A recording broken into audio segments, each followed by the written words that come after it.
Hey everyone, Scott here to discuss Mank, starring Gary Oldman, Amanda Seyfried, Lily Collins, and Charles Dance, directed by David Fincher. Now, before I get into this movie, I have reviewed one David Fincher movie so far on the show, and that was Alien 3, and I will get to his thrillers later this summer, and later this fall, I'll get to The Social Network.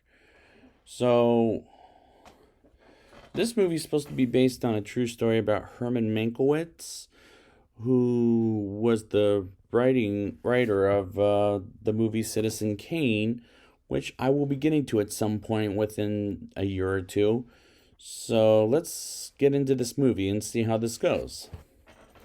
In 1940, Herman Mankiewicz, played by Gary Oldman, stays in a dry house whereas he's handicapped, while his assistant slash co-writer Rita Alexander, played by Lily Collins, to help has to help out in the his writer and his nurse, and Orson Welles calls Mank and tells him it's his final cut while he's trapped. And at night, Mank's wife Sarah takes off his clothes, and as he can't hold still. And I do like the fact that the movie is shot in black and white, but it goes back and forth to the point I don't understand the story, and it is a little hard to understand the dialogue said by Mank himself.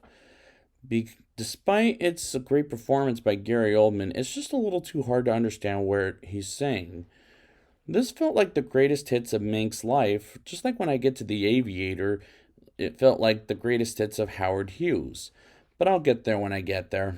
Joe Mankiewicz takes Charles Lederer, who's to his brother Mank's office, and meets everyone, including B.M.H. I don't know if I'm saying that right, please forgive me. And the movie looks like it was shot in film, but it's really shot on red helium monochrome 8K cameras without any color whatsoever, which is interesting despite the film looked like it was filmed on some 70mm camera, but that turns out not to be true. Mank hears screaming by Marion Davis, played by Amanda Seyfried, in another great performance while she was filming an MGM movie. Mank stops by the set of and gives Marion a cigarette, and they film some cowboys riding to save the character Marion is supposed to play, and briefly meets her father, the director. And I do like these scenes, and both Gary Oldman and Amanda Seyfried deliver great performances, but I can't understand half of Oldman's lines being said in this movie.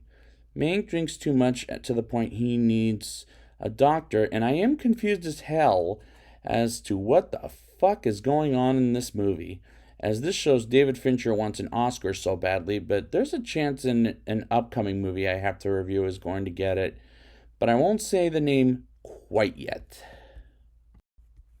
We learn at this point Mank is an alcoholic, where for half of this movie is stuck in bed, and we get a lot of flashbacks showing it, and maybe part of why I can't understand what Mank is saying. Mank and Joe meets Louis B. Mayer, who is the head of MGM Studios in 1934, as they're in desperate times, as it was during the Great Depression in 1934, and wants to lower the union for 8 weeks as people aren't going to the movies, which is a sad time for Hollywood. And we go back to 1940 while Mank gets a massage from his nurse, and we move back to 1933 with Mank celebrating Louis' birthday, where he first meets Marion, and Mank heckles the party briefly. And I'm liking this movie, but I'm not loving this movie at best, as it's confusing and the editing makes the case, unfortunately. But there may be more reasons than what I just said. I'll get there when I get to the rating, but I'm 45 minutes into this movie, and I do like the Hollywood aspect of it, but unfortunately, I don't think that this movie is great by any means, because it's not exciting me as a movie set in Hollywood, and I do really like that kind of movie in general if they talk about movies in Hollywood. But maybe it's because I'm not familiar with the 1930s or 1940s decade of the movies, with an exception of Gone with the Wind, The Wizard of Oz, King Kong, Citizen Kane, which I still have yet to finish, which is what this movie is supposed to be based on, and Casablanca, which in my opinion is one of the best I've seen in those decades.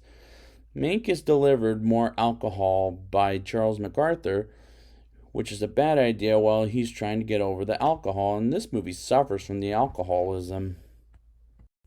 In 1934, the governor election is coming up with Upton Sinclair running for office, and this whole Sinclair flashback doesn't interest me as long as this is a long movie at 2 hours and 11 minutes.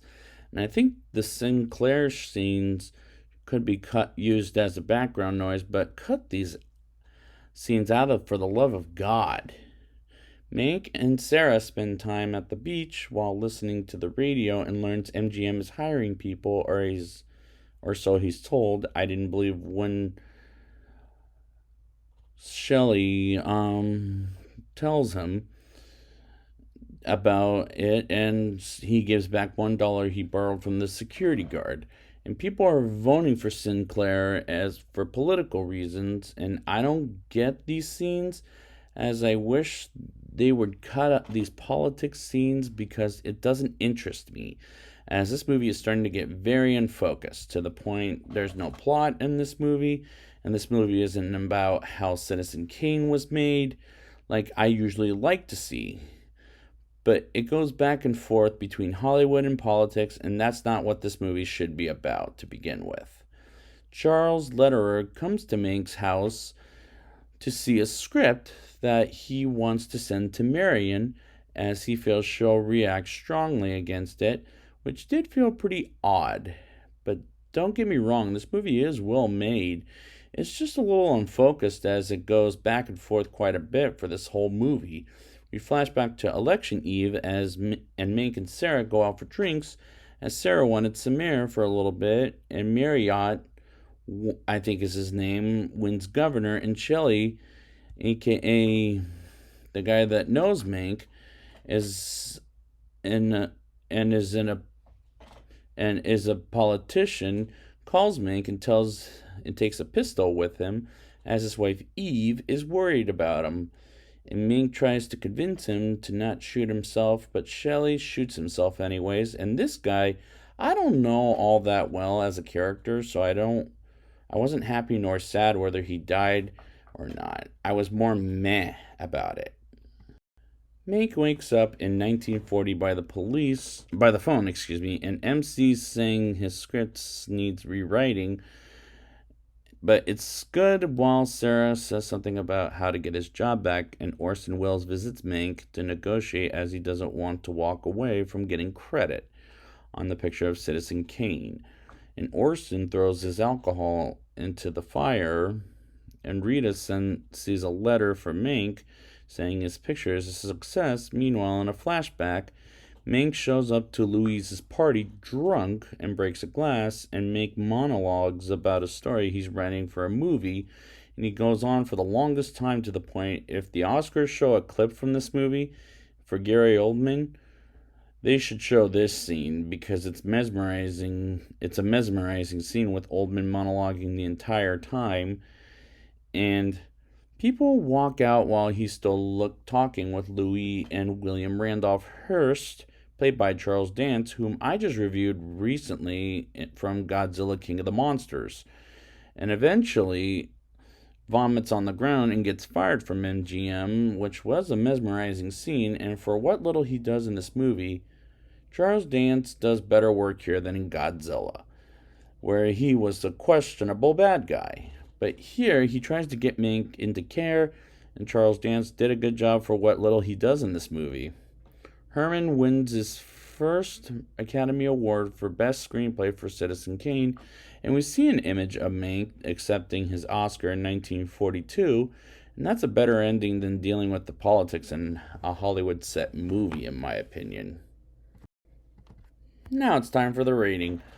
I'll give this movie a 5.9 out of 10.